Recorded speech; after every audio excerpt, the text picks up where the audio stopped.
Hey y'all, you're listening to Criminalist Behavior Podcast. I want to welcome to the podcast, and this podcast takes you deep into the heart of Louisiana's history, current, most chilling true crime stories. I'm your host, and I'll be guiding you through the darkest of these crimes and all those involved. Each week, we dig deep on those forgotten crimes or those currently happening with the underlying legends that continue to haunt us. So lean in, listen, and get ready because true crime is anything but ordinary. Stay with me as we unravel what happened in these mysteries. Today we're going to be on episode number 18, and we're going to be talking about the disappearance of Clinton Nelson. And this is an unsolved case from 2006. So if this is your first time listening, hi, my name is Sarah Soudier, and I'm your host for Criminalist Behavior Podcast.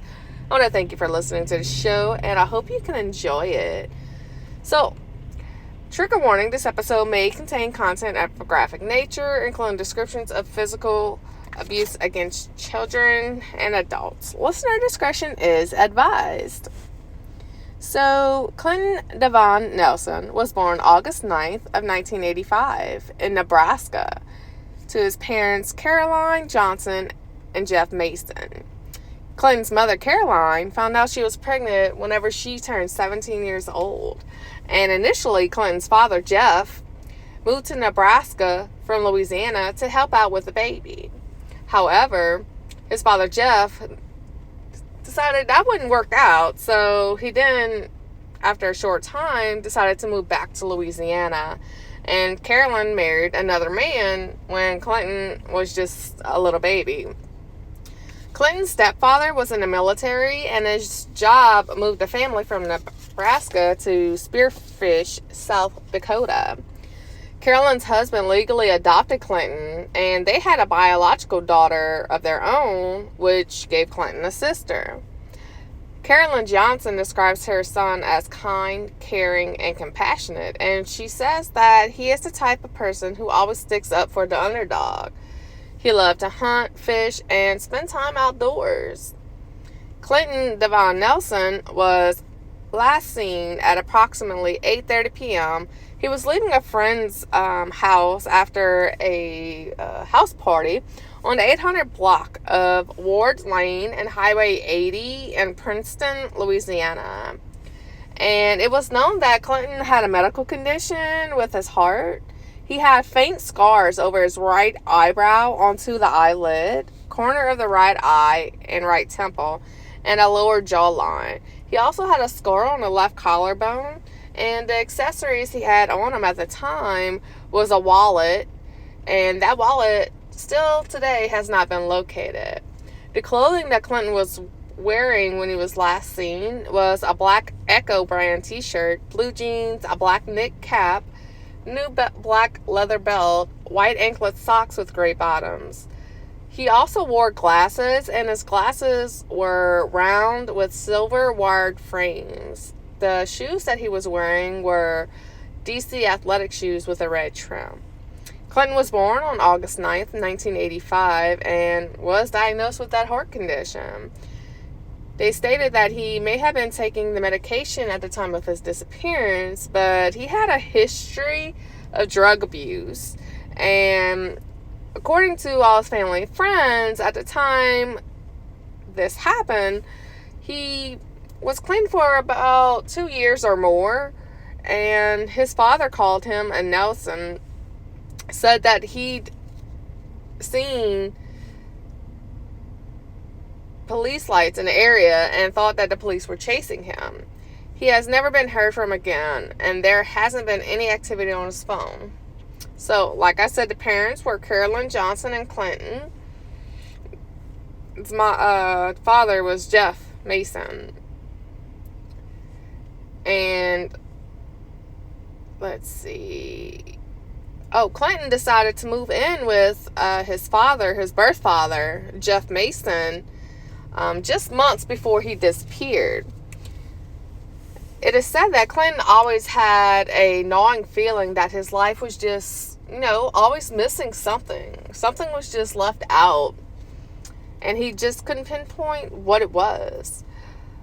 By all accounts, he grew up as a typical teenager. He had a non-existent relationship with his birth father, which took a toll on his self-esteem and sense of purpose. He struggled in high school, and he began experimenting with drugs his senior year. At 18 years old, Clinton accidentally overdosed taking a lethal combination of medications, from which he ended up in the intensive care unit. Shortly after this incident, Clinton and some friends ended up breaking into their high school to steal items in an effort to gain money. Clinton was then arrested for that burglary in 2003, and he spent 6 months in prison. After his release, he always wanted that opportunity to connect with his birth father. He wanted to find himself and experience a fresh start in the state of Louisiana. Clinton's mother, Caroline, was hesitant about this decision and his idea to move in with his birth father, stating that Jeff Mason's lifestyle wasn't good for him, and obviously, Jeff hasn't been in his life for quite some time. She was worried that Clinton would be exposed to situations that might hinder his progress on being sober from the drugs, but Clinton was adamant that he wanted to move in with his birth father. So, there you had it. Clinton then moved to Houghton, Louisiana to live with his birth father, Jeff Mason.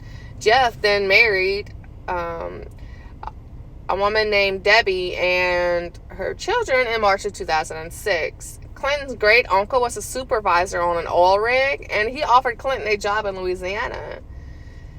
They worked on sites like oil rigs, and it was excruciating long hours and the demand for heavy physical labor, but the pay was relatively good for entry-level positions. Jeff Mason's wife, Debbie, which would be Clinton's stepmom, hated the idea of sharing a small space with another person because they didn't live in a big house. And she was very irritated, and that irritation increased whenever Clinton brought his dog with him whenever he moved to Louisiana, which she specifically requested he leave behind. Now, I wouldn't have left my dog behind either, so, I mean, I get it, but her house, her rules, I understand.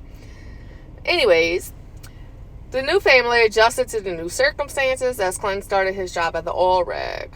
However, not too long after he started working at the oil rig, he was injured on the job when a pipe wrench fell on top of him, hitting his hard hat, and it resulted in breaking 15 ribs, a broken arm, and a large laceration to his collarbone.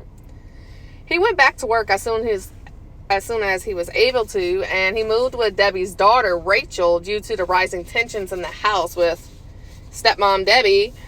Anyways, Clinton told his mother on a phone call that he and his birth father had been looking into getting a place together, and he stated that him and his father was going to move in together and leave Debbie behind. So Debbie wasn't moving in that new house. And in addition to Clinton getting his own place, he was looking to buy his mother's car due to his truck breaking down. Clinton didn't have a bank account, so his birth father, Jeff, kept all his money in a safe, and he gave it to Clinton whenever Clinton needed money. The day before his disappearance, Clinton asked his father for money from his safe. So now we're going to go to August 31st, 2006. Clinton sets out in his father's truck to go to his friend's house in Princeton, Louisiana, which is only about 10 minutes or so north of Houghton, Louisiana. Jeff assumed that Clinton wanted the money from the safe in order to celebrate his 21st birthday, which occurred a few weeks prior. So this was after his birthday had passed, but a little after party, so you will. So Clinton got about $600 from his dad, Jeff, before he left. And Jeff showed up at the friend's house around 3 p.m. the next day, which would have been that September 1st. And that was because Clinton never made it home. Clinton peered at Jeff through the blinds as he approached the house, and he only spoke to his father through the crack in the door. I would say this is sus behavior. What the hell? Odd. After seeing that his son was okay, Jeff then headed to work in his truck. This same day, around 7 p.m., Debbie, Jeff's wife, called Clinton to tell him that his most recent paycheck had arrived in the mail and to ask if he needed it that night, but Clinton told her that they could go out together the following day to cash it. So Debbie then asked Clinton if he needed a ride back to Houghton, but Clinton told her that he would just catch a ride with his dad when Jeff finished his night shift that evening. So it was around 10 p.m. when Jeff was still at work. He called to check in on Clinton after he saw police headed towards the direction of Clinton's friend's house. Jeff stated that Clinton sounded very disturbed and scared. He stated that he was whispering for the entire call, and he whispered that the police were after him before the line went dead. Clinton was at a friend's house, and he called his mother's cousin for a ride home. She was unable to provide him a ride home, and he told his friend that he was just going to walk home. However, this is when Clinton would never show up. Jeff finished his work, and he went home around 3 a.m. to discover that Clinton never made it back. Jeff and his wife Debbie left early that next morning on September 2nd to go out and look for Clinton, and they drove to Clinton's friend's house where they were greeted by the friend and his girlfriend, but not Clinton. According to the friend, Clinton stepped out for a cigarette around 8:30 p.m. and he never returned. Jeff Mason calls Clinton's mother, Carolyn, and this was on September 3rd, to inform her, what's going on. And he tells her that the police won't let him file a report until the end of the weekend. So Jeff also tells Caroline that on August 2nd, 2006, Clinton was searched as a passenger in a vehicle during a routine traffic stop after he was acting suspicious and nervous. So his behavior was just unjust. And he was found in possession of Xanax, marijuana, and ecstasy, and was arrested for the possession of those narcotics. However, Clinton swore to Jeff and Debbie that the drugs were not his, and he had not been using again, so he decided to keep it from Carolyn. Clinton was still on probation from his previous infraction in 2003, so when a court date was set for drug possession and he missed a date, a warrant was then put out for his arrest. Police came to Jeff's house and a friend's house to pursue their arrest warrant, but discovered that Clinton was nowhere to be found, which led them to wonder if Clinton left on his own volition or was something else. Was there foul play involved? Clinton's family adamantly denies that suggestion that he left on his own volition. They cite that the fact that he left his last paycheck behind, and he was so excited about possibly being a father. A few months after Clinton moved to Louisiana, he received a call from a woman in Spearfish, Dakota, informing him of her pregnancy and he being the father, possibly. It was later confirmed that Clinton was the father after he disappeared. His family said that he was behaving normally prior to the vanishing, and it is out of character for him to be out of touch with them. His son was born months after he disappeared, and Nelson's mother is now raising Nelson's son. Prior to his disappearance, Nelson had been arrested for the possession of marijuana, drug paraphernalia, and the prescription of drug Xanax. His court appearance was scheduled for November 17th, 2.5 months after he went missing. And when he missed a court date, that's when warrants were issued for his arrest. So we talking 2 months before they did anything. After Jeff stated he made a report with the police department, or tried to, but they wouldn't take that report. It's crazy. So authorities and Nelson's family believe that he was dead and is dead, and his family has offered a reward for the recovery of his remains. They just want to bring him back home to be closer to him and, give him a proper burial. He did have a history of drug abuse, and there were rumors that he died of a drug overdose at a party, and people just hid his body so they wouldn't be responsible for it. And in Louisiana, providing drugs that cause a fatal overdose can also lead to a charge of murder. So if that happened, his friend obviously ain't gonna fess up like we had drugs or whatever, or this guy gave us drugs to implicate someone else and possibly a murder charge. So another theory is that Nelson was robbed and killed for the cash that he was carrying. So that is a possibility. I mean, we talking $600. I mean, that's if he didn't spend anything. So Deborah Mason, Clinton's mom is hoping for the best but fearing for the worst when it comes to her missing son. Nelson has been missing since September 1st. He was last seen walking away from a friend's house on Ward Lane near Halton. Ed Baswell with the Bossier Sheriff's Office said right now the case is still being investigated as a missing persons case, but he says that could soon change. Family members have been constantly calling Nelson's cell phone, praying he'll eventually pick up. But so far, just like his phone, their prayers have gone unanswered.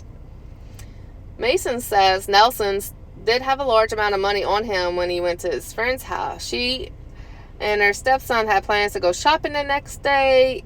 Clinton Nelson was 21, and he was working on an oil rig near Tyler, Texas, and living in Bossier Parish, Louisiana.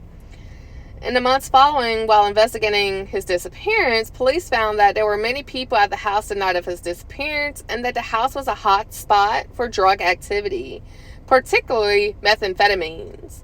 The friend Clinton was visiting was arrested in 2011 for distributing meth from his home, but he has remained firm in his account that Clinton left at 8:30 to smoke. Again, he obviously isn't going to implicate himself to being charged with murder, so it does appear to seem that, hanging around with that type of crowd, at that party, all that good stuff, this guy's known for methamphetamines. Maybe Clinton was back on drugs, and it was just unbeknownst to his parents, even though his father kind of figured that he was. Others who attended a party the night of Clinton's disappearance claimed that he was just acting very paranoid. And drugs, y'all, drugs will do that to you, obviously. I've seen many people on drugs, and they're paranoid as all get out. And it was said that Clinton was doing very heavy narcotics. Police worried that Clinton may have run into the woods under a drug-induced psychosis, and they initiated a ground search in November, but the Louisiana terrain wasn't welcoming, and it produced nothing. So where does this case stand today? Clinton's case still remains unsolved. At the time of her disappearance, again, we're going to go over what he was wearing. He was wearing a black ECKO brand t-shirt, blue jeans, a black knit cap, red and white DC brand sneakers, and he had a cell phone, though no calls were made after 10 p.m. on the night of his disappearance. He wore the wide frame glasses, and he had a wallet that has not been found, and were on him the time of his disappearance. Through all the rumors and rampant throughout the community, nothing has ever been substantiated. There are many theories regarding Clinton's disappearance. While some believe he left voluntarily to start a new life, others believe that he might have succumbed to the elements due to drug-induced psychosis. Due to the large amount of cash he was carrying, some people believe that it may have been a drug-fueled robbery gone wrong. Because one can be charged with murder in the state of Louisiana if they supply the drugs to someone who may have accidentally overdosed. Many believe that he could have possibly just overdosed and the friends didn't want to deal with it. Or that his heart stopped, causing partygoers to panic and just get rid of the body. Whatever theory is true, Clinton deserves to be found. If you or anyone you know may have information regarding the disappearance of Clinton Nelson, please contact the Bossier Parish Sheriff's Office at 318-965-2203 or Bossier Crime Stoppers at 318-424-4100. No incoming or outgoing calls have been recorded on his mobile phone since September 1st, 2006. Also, Clinton's paycheck of $2,000 is still at home because he never made it there to pick it up. So this is very strange because he usually maintained contact with his family and his friends, and he would never go more than 2 days without contacting someone. And he didn't have any known enemies. It is said that he may have a mustache, beard, or goatee. He has the scars again on his left eye and cheeks from a dog bite as a child. And he has scars and stitches on a collarbone from the injury at work. And he had, the ribs fractured from an injury at work prior to the week of his disappearance. The date he went missing was recorded as September 1st, 2006 at the age of 21 years old. He had blonde or strawberry blonde hair. And his NamUs number is M as in Mary, P as in Paul, 685. And he was 6'1" in height, and he weighed about 160 pounds. So let's go over the timeline of all of this, right? Sort of like a little recap. Clinton moves to Louisiana in March 2006 to live with his birth father, Jeff Mason, and his wife and her children. And that was in, obviously, Houghton, Louisiana, which is 10 minutes from his last known location, which was Princeton, Louisiana. Clinton got arrested on August 2nd, 2006, whenever police seen him acting with nervous behavior as a passenger in a vehicle making a routine traffic stop, and found him in possession of Xanax, marijuana, and ecstasy. And he's arrested for the possession of the narcotics. August 28th, 2006, Clinton makes a phone call to his mom, Carolyn, in the afternoon, and tells his mom on a phone call that he and his birth father have been looking into getting a place together without the stepmom, Debbie. So, stay with me. On August 31st, that's whenever, that afternoon, he leaves to go to his friend's house in Princeton, Louisiana that afternoon. And he sets out in his father's truck and requested about $600 from his dad. So Clinton's approximate last known location on September 1st, 2006, near 3 p.m. was at his friend's house, because Jeff went and checked on him at his friend's house. And Clinton peered through the blinds as Jeff approached the house, and he only spoke through his father through a crack in the door. And Jeff then had to go to work after seeing that his son was okay. So again, September 1st, this was around 7 p.m. Debbie talked to Clinton on the phone. Debbie, Jeff's wife, calls Clinton to tell him that, his most recent paycheck arrived in the mail, and asked if he needed it that night. But Clinton told her they could just cash it the next day. So September 6th, 8:30 p.m. So 8:30, he steps out, supposedly, according to a friend, for a cigarette, and he never returned or was ever seen from again, according to the friend. At 10 p.m., Jeff calls Clinton to check in while he was still at work, and this was after he seen police headed towards the direction of the friend's house. Clinton whispers to his father on the phone that the police were after him, and then the line went dead. So, 10 p.m. is whenever his father last spoke to him, and apparently he was being sought out by the police on September 1st, 2006. September 2nd, in the early morning hours of 2006, Clinton's father searches for him whenever he didn't return home. They left early in the morning to look for him and drove to the friend's house where he was last seen, and noticed that Clinton wasn't there, but he was greeted by the friend and the girlfriend. So September 3rd is whenever Clinton's mom was informed by Jeff, and he tells her that the police won't let him file a report until after Labor Day weekend. So fast forward to January 2008, they started searching for Clinton again, the Friday through the Sunday, which is that weekend, using Texas ECKO search, and it was hosted by a massive grid-by-grid ground search for Nelson in the Princeton area.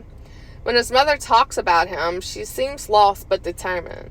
She stated, open quotations, "Someone, somehow, might know something. It's tough. I just want to know what happened and where he is," close quotations. So it's said that there have been no incoming or outgoing calls on Clinton's cell phone, and he left an uncashed $2,000 paycheck at his home, and friends and family have not heard from him since. While police suspect something bad has happened to him, his mother said Friday there's no physical evidence to confirm or dismiss that. There's just simply nothing. The family asked that if anyone anywhere has ever heard anything or knows even the smallest bit of information that they might not even think might relate to the case, to please contact Louisiana Bossier Parish Detective Randy Towery at 318-965-2203. So then we're going to go to an article that was published by John Andrew Prime at the Gannett newspaper, or Gannett newspaper, however you want to call it, just depends on where you're from. And it stated that better weather and word of mouth helped more people show up to search for Houghton man who went missing since late 2006, but the search still ended up empty-handed. It was about like Friday, said Luff Mason, father of Clinton Devon Nelson, who hasn't been seen since September 1st, 2006. We didn't turn up anything.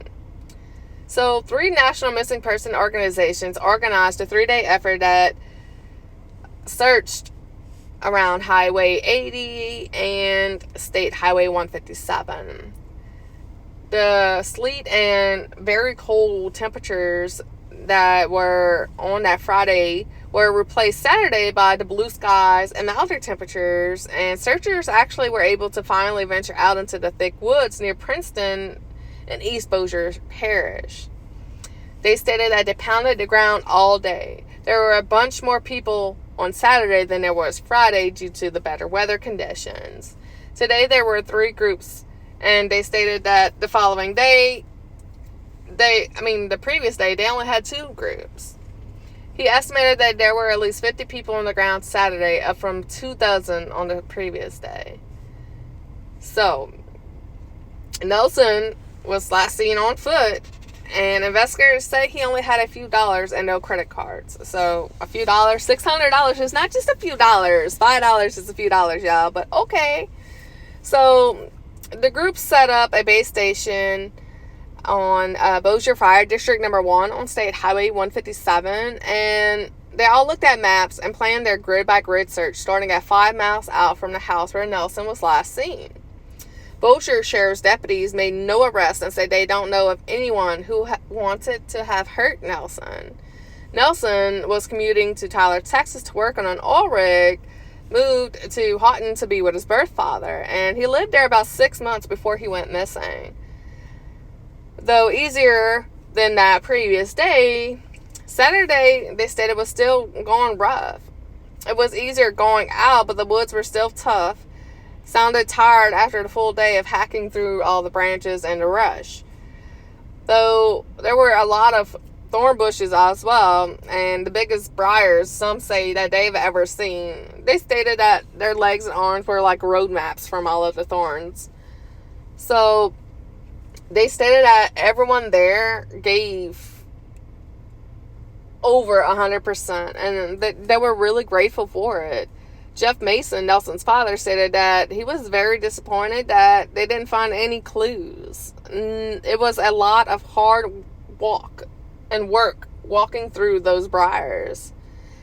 Nelson hasn't been seen since he left a residence on Ward Lane since September 1st, 2006, leaving behind that $2,000 paycheck.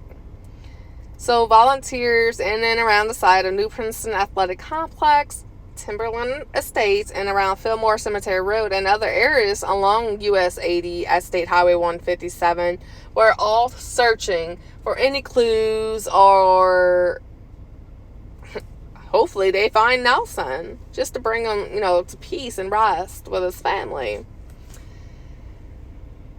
So the number of volunteers hit a high point Saturday, and there was food donated by local restaurants and help from the Red Cross and anyone that may have just stopped by. The search for Nelson wasn't ending, and Mason stated that he's going to keep looking. Me and my family and friends. Probably won't be but about 4 or 5 of us, but we're always going to look. Mason still has the maps detailing the search area, and he plans to keep looking in areas they weren't able to get to on that previous search. Both parents hope someone will come forward with information that ends their search. They want to plead with anybody that knows what happened to Clinton that night to have courage to come forward. We know someone knows something. We need to know what happened to him. Jeff Mason stated, "I feel it in the bottom of my heart. Someone knows something." Now, Carolyn Johnson, Clinton's mom, sent an email out on December 19th, 2008. And I'm going to go ahead and read that to you all. It says, "Hey everyone, I really don't believe in forwarding email or sending out stuff I know people really don't want. However, this is a YouTube video of my son. Clinton Devon Nelson went missing on September 1st, 2006 from Princeton, Louisiana. We are desperately seeking answers as to what happened to him. I am asking two things of you. First, please pray for answers. And second, please forward this email to everyone that you can. We are not having a lot of luck getting this information out on a national level. So if we start sending it by email, maybe someone will recognize him and can fill us in on what happened over 15 months ago. Please help our family find the answers that we need. Sincerely, Carolyn Johnson, mother of Clinton Nelson, missing since September 1st, 2006 from Princeton, Louisiana." So in 2016, there was an update on Clinton's case, and it then started receiving national attention. But however, his disappearance still remains unsolved. With the 10th anniversary of Nelson's disappearance passing, both law enforcement and Nelson's family continue to hope that someone will come forward and give information about what happened to him, calling it a mother's intuition. Carolyn states that she has heard enough throughout the past 10 years to believe that Nelson is dead and that his death was not accidental. She hopes that the continued release of information related to her son Nelson's disappearance and the distribution of his photo will spur someone to come forward and help those who love Nelson receive closure on something that has caused her and her family and friends 10 years of pain. Bossier detectives still searching for the man 15 years now, and this was last updated in 2021. They're still trying to search for Clinton Nelson.